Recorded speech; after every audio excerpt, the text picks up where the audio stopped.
celebrating all things cool in Jacksonville. A local show with a spotlight on the 904. With hosts Eden Kendall and Mark Payton, featuring amazing stories from every neighborhood with Rance Adams. This is River City Live.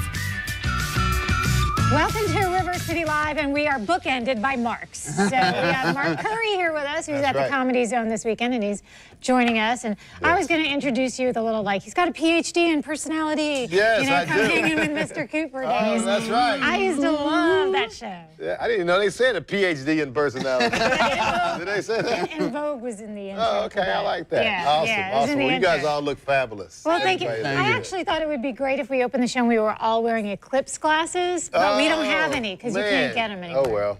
We don't even have any. Are you ready for the Eclipse? Yes, definitely. I'm going to look directly at it. No, I'm just kidding. Yeah. Actually, I thought the eclipse happened a couple of weeks ago. I was like, oh, okay. I didn't know. I thought it happened already. I didn't know. There's a lot of hype. And then yesterday we were talking about, can we actually take a picture of it? You're not supposed to look right at it, but couldn't we just... Mark actually did research, actual research. So yesterday we had Bowden Eye and Associates on, and they were telling us that the danger is obviously not to look at the solar eclipse. But then we were talking about, well, what about with our phones? Would it damage the lens of our phones? Right. So I did some research, and basically NASA, they have their own website for just the eclipse 2017, and it has a ton of great information on how to capture it. And what they were saying is that our lenses are so small, they don't emit enough light where it would actually damage the camera. So if you're taking a little bit of video or a phone, it will be overexposed, but it's safe to do. And we're going to list everything on our website, rivercitylivetv.com. There's a link to walk you through. But it's good to know because a lot of people want to experience it. But what they say is, what do you do, though, when you start shooting your phone? You start to look at the actual object. Don't do that. Don't do it. Well, who's going to show the picture to you? This is a picture of the eclipse. Oh, I saw it. And it was the last thing I saw. I too live on Earth. I've seen it. Yeah. And that's how much we love our phone so much. We call, will it hurt my phone? It's the truth. You get all the people and then there's eye stuff. Who cares about the eyes? Oh, my phone. Hey, Siri, will my phone be damaged?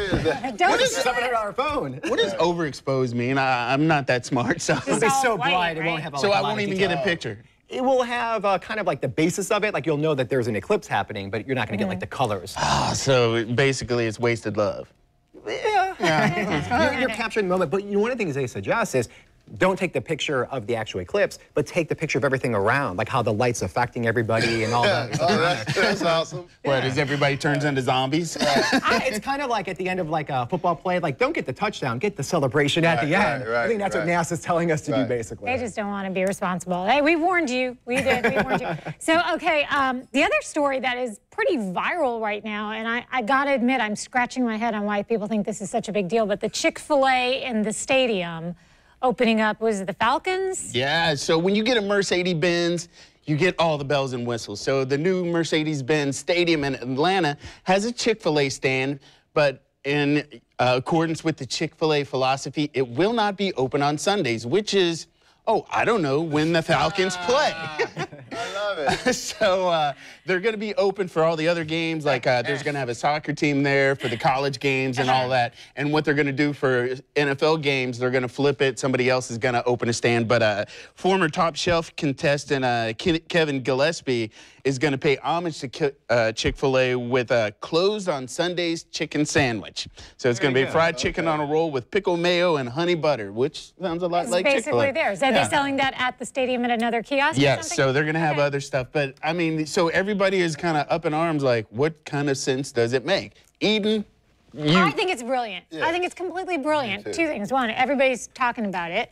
And, you know, they have them in malls and they're closed on one of the busiest shopping days of the week. So, I mean, it's a billboard when it's closed. Yeah. We were talking about this morning, too. We agree, eye to eye on this.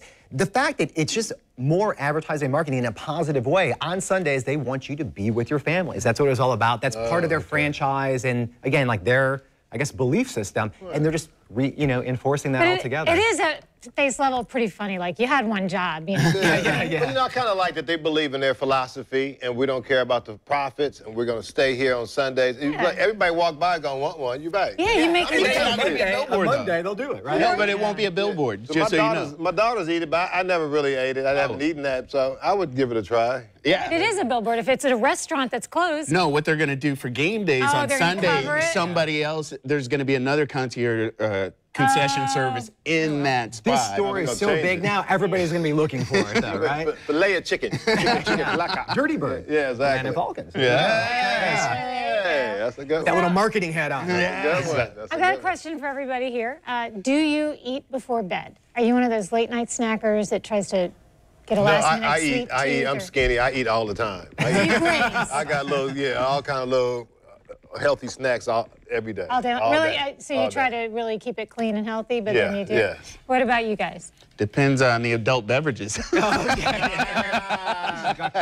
The weekdays, I'm fine because I'm more on a routine with work. Weekends, I'm really bad. Like around 10:30, 11 o'clock at night, I crave carbs and I just start eating cereal. I love that you eat cereal. Yeah, that's my go-to at 11 o'clock at night. So for me, I also, like, right before bed, I'm always like, I better eat something so I don't wake up hungry. But here's the thing. You could give me every study in the world about how it affects your digestion or your sleep patterns, and I'd be like, whatever, I'm hungry. But this one, you have my attention.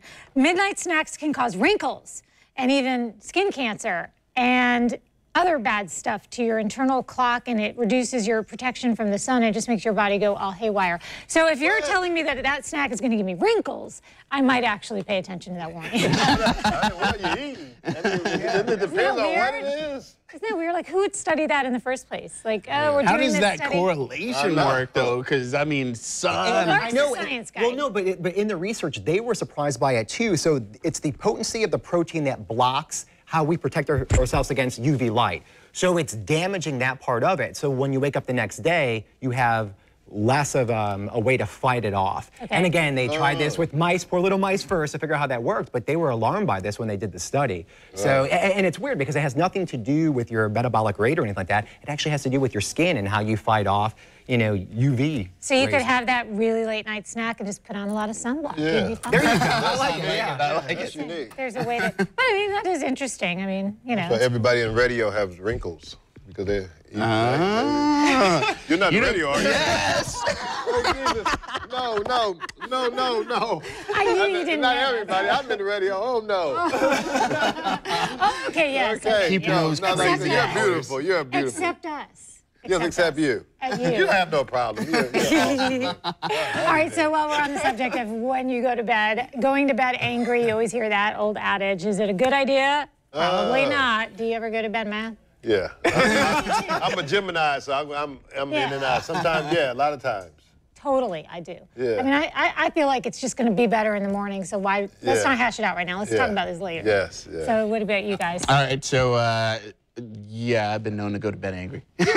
For the most part, no, but when something is under my skin, it will definitely keep me up, and you just keep on thinking about it over and over. But you don't try to resolve it first, like, I can't go to bed mad. Let me get this all resolved. No, because my wife's sleeping next to me, so I can't talk it out. No, That's why he's mad. yeah, so Right I'll talk about this. That is why he's mad. Sometimes She those fell late night asleep on me. those late night conversations extend way longer. Yeah, It's like, I'm maybe not it is getting any better. sleep, and now I'm even And that's the angry. other thing, too. If the fight's going to take too long, I'm like, I only got about 15 minutes, and I need to get my 8 hours. What's science say? But science is saying that this could actually contribute to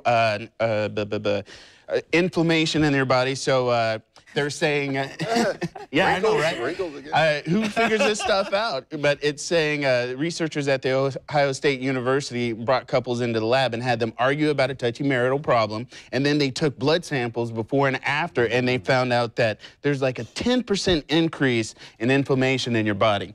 And that doesn't seem like much, but let's say you argue a lot, Right. or there's a consistent buildup of inflammation that could lead to things like heart disease, high blood pressure, arthritis, osteoporosis, and type 2 diabetes. So they're saying if you can, try to resolve it, Wow. and So- everybody calm down. Here's where I'm at with this. So ladies, Who stop signs up? arguing with us. Who signs up for these studies? Yeah. Like, okay, so here's the study. know. We want you guys to fight. So basically, we're going to instigate you, have you fight, and then you're going to try to take a nap. Like, how do you recruit your That would be my significant other rush. to do that, right? They're paying. I would totally get that study and not the wine study. Yeah, I'd be yeah. like there for the wine study, and they'd be like, okay, we have enough people, so you can come do the one where you have to eat before bed and have an argument. Yeah, before bed. exactly. right. Yeah. That's You guys crazy. don't remember those in college where you'd see see like something on the back page of one of the free magazines like, oh, if you come in for this study, you can make like $300. Yeah. I guarantee they put this down like that. Rance, anything on the back of a magazine, I try to stay clear from, because a lot of times it's just not real. Depends on what type of magazine you read.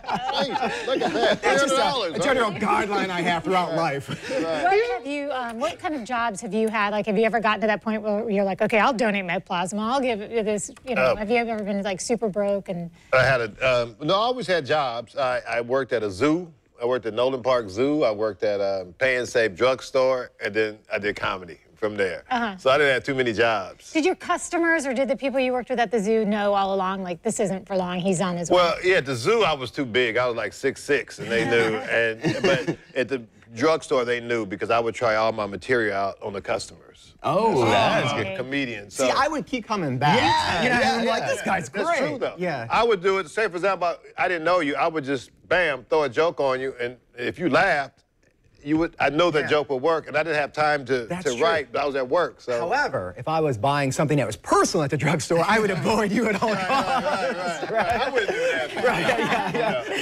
You go pick up your meds and like, I'm going to come back, I forgot my wallet. It's crazy, Although you are the first person with that kind of a sense of humor, because you were looking, Mark comes in today all excited because he has found this thing online that I actually had seen before, but I guess they're redoing this toy.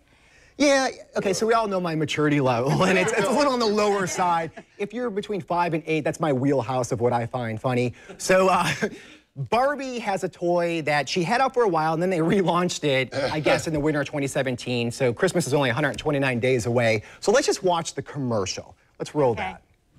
Barbie and Puppy, time for a stroll. Walk in the park, watch her go. Puppy goes potty, ooh, clean up. Let's have a treat. What a good pup. Barbie Walking Potty Pup. Barbie Walking Potty Pup set. You can be anything. And you could have this for $19.99. That's it. $20. You could have Barbie and a dog that walks and poops at the same time. I like that, you know, they got Raisinets. That you get Raisinets. Well, I have to say, I actually have one of these in my house. So, the little diva, she got one, and it was the greatest. Oh, yeah, she got it for Christmas, and like for 3 days straight. Hey, look what happens. Oh. But and you have 2 dogs. Yeah, so the dogs are like, what? Okay, nice to know. Wow. But then on a different level, so Easter, her aunt bought her, it wasn't a Pez dispenser, but it was whatever candy dispenser. It was like a bunny that pooped candy. So, you know, so that was different because, you know, she's eating jelly beans. So there you go. I like that it had a scooper with it. Did you see? Yeah, you know you had to have that. But you know, kids are different. Look at those toys. We had Rock'em Sock'em Robots. Yes. That's it. You know, we had the G.I. Joe with the Kung Fu grip. Yeah. You remember the little motorcycle, Evil Knievel motorcycles? You pull the ripcord, you know. And then Stretch Armstrong, you know. And a lot of those came back too. Those retro toys. Yeah. Stretch and then the Rock'em Sock'em Robots. I used to love that. And now they have a video version of that for $200. Oh, yeah, exactly. Nobody plays with real toys anymore. Racetracks, those Tyco racetracks. Hot Wheels. What about the ladies' home cook oven? What do you call it? Oh, Easy Bake Oven. Easy Bake Oven. Yeah. I mean, that was our oven for a while. And now I'm gonna go in there. And now they have like a gender neutral one too for kids that want to get into it, like boys. Because before it was always like purple and pink. Yeah, all the best. A lot of great chefs are men, so that's, you know, got to give them their easy bakes early. Get them going on that.